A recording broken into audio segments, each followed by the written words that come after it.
cette fois j'ai 6 places dans ma palette pour mettre de la peinture.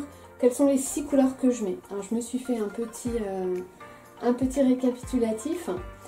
Donc la première couleur que je mets, c'est un jaune. On va aller du plus clair au plus foncé. Donc le premier que je mets, c'est un jaune. Moi je pense que je prendrais du jaune cadmium citron.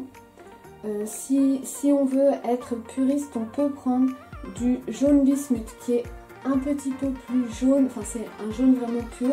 Le jaune cadmium citron est un petit peu plus doré, mais moi je préférerais, si j'ai pas le choix, je préférerais prendre du jaune cadmium citron parce que c'est dur de faire un jaune très très doré. Il faut juste rajouter une toute petite pointe de rouge et très vite ça tourne à l'orange. Donc du coup le jaune cadmium citron il est bien dosé je trouve. Donc c'est un jaune mais il est très, très vif, il est doux en même temps, il est brillant, enfin j'aime bien. Donc la deuxième couleur, j'en ai déjà parlé, c'est le terre de sienne naturelle. C'est ce que j'embarquerai parce que c'est vraiment utile, j'ai déjà expliqué parce que c'est une de mes couleurs primaires, donc je ne vais pas m'éterniser dessus. C'est une des couleurs nécessaires je pense dans toutes les palettes, dans toutes les boîtes d'aquarelle, il faudrait avoir du terre de sienne naturelle.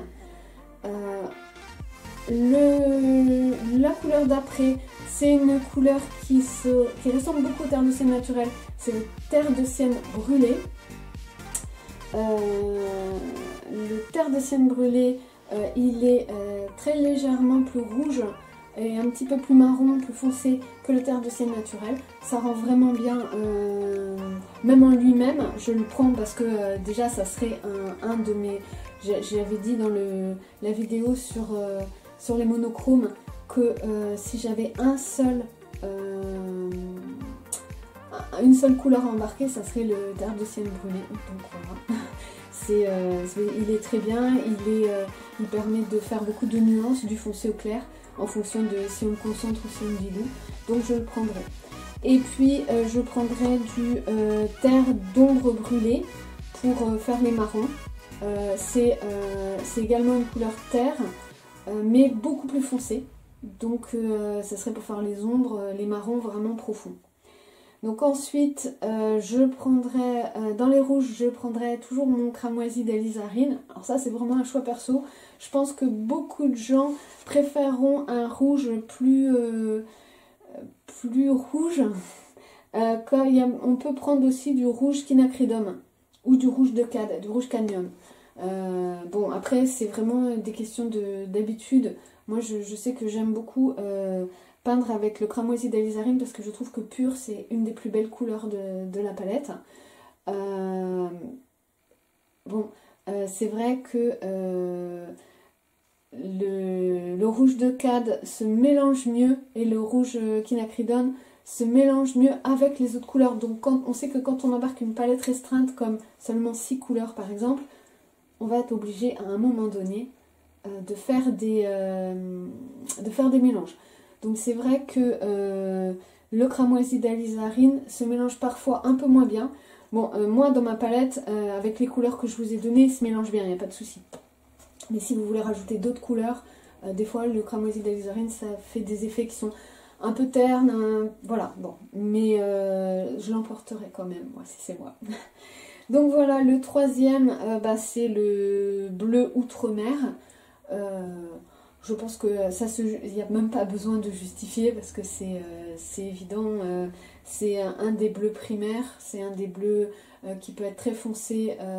C'est une très belle couleur lumineuse pour faire la mer.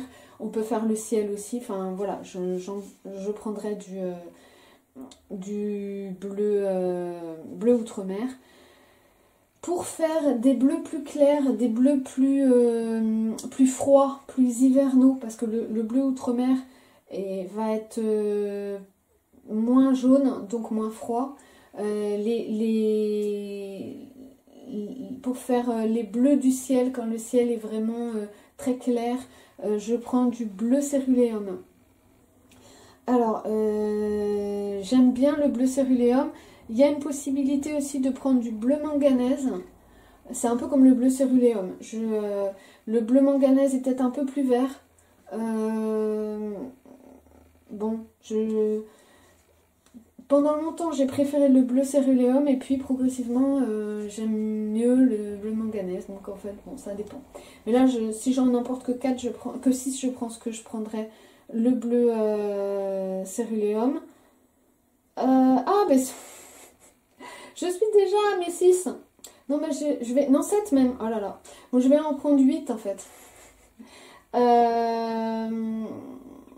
Donc, je vais en prendre un de plus. Une couleur que j'aime énormément, c'est le vert périlène. Voilà. Le vert périlène, c'est un vert qui est très sombre, presque noir quand il est concentré. J'aurais presque pu le mettre dans mon trio des ombres, c'est presque une couleur d'ombre, mais quand il est dilué, il est pas du tout sombre, il tend vers les gris, c'est un vert qui tend vers les gris. Il devient presque brillant, presque vibrant quand il est très concentré, et par contre il s'adoucit énormément et ça devient presque une couleur qui tend vers les gris, donc pour faire les profondeurs, pour faire la brume dans le lointain, tout ça. Il est vraiment très pratique, le vert périlène.